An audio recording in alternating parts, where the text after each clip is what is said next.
Hello students, here is Ashu Gupta, Assistant Professor. Again welcomes you all on the behalf of the Indraprasth Law College.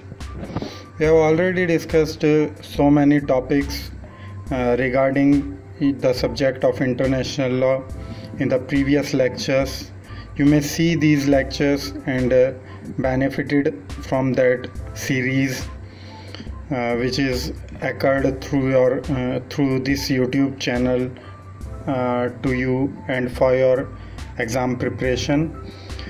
Here in today's session we will discuss about the state succession and its types.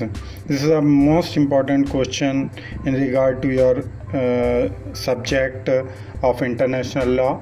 So now we are going to discuss about the state succession. What is it and what are the circumstances of the state successions and the conditions of the state succession, and what is its various types which incorporate in regard to the international law in the chapter of state succession. So first of all we have to know about the meaning of the state succession, and we have elaborated that state successions refers to the merging of two or more states. So basically that is the part of merging of two or more states, and it is different from government succession in the sense that in government succession there's a change of government, whereas in state succession the state loses control over its partial or whole territory.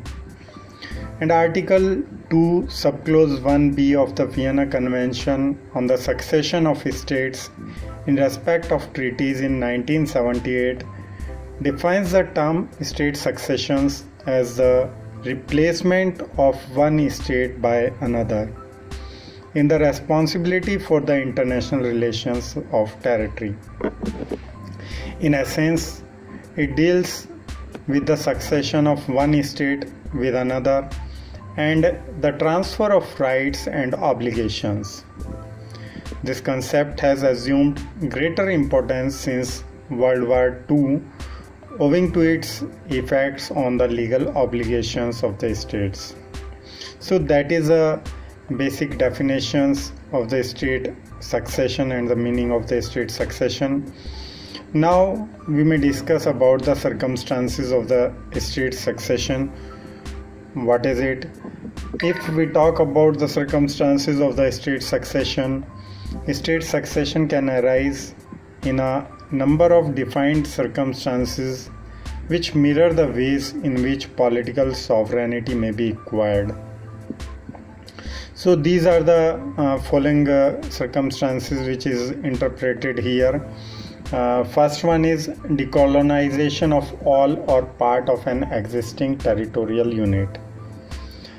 Means that it refers to situations where the nation partially or completely overcomes itself from the holding of a superior nation. The second one is the dismemberment of an existing state. This refers to a situation when the territory of the predecessor state becomes the territory of two or more new states who take over it. Next one is cession. This refers to a situation where a part of the state decides to withdraw from the existing state. Then the next one is annexation. This refers to a situation where a state takes possession of another state. And the last circumstances of state succession holds that merger.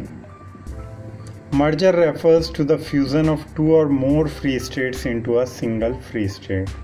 So these are the 4 to 5 circumstances of state succession which incorporate in the subject of international law under the chapter of state succession. Now we are going to discuss about the types of state succession.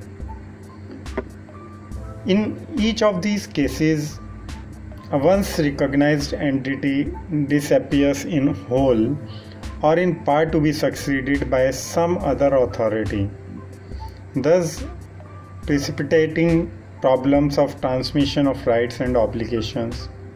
And there are two types of state succession, which is as universal succession or the partial succession. If we discuss about the universal succession, this is also referred to as total succession. Means that when the entire identity of the parent state is destroyed and the old territory takes up the identity of the successor state, it is known as universal succession. This can happen in cases of merger, annexation and subjugation. So in the three cases that can be happened. And in certain cases of universal succession, the old state gets divided into multiple states.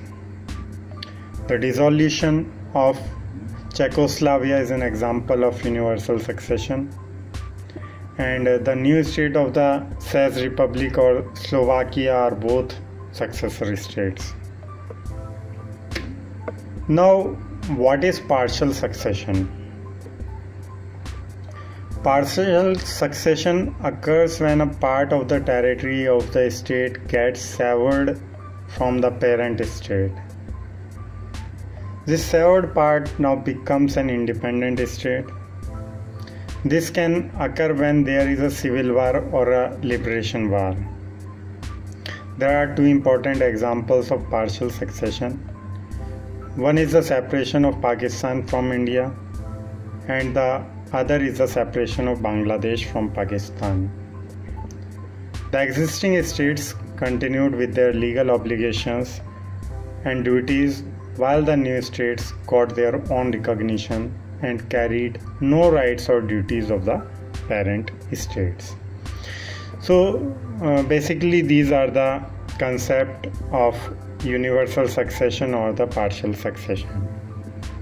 Hope you will understand the whole things very well and enumerated it into your study.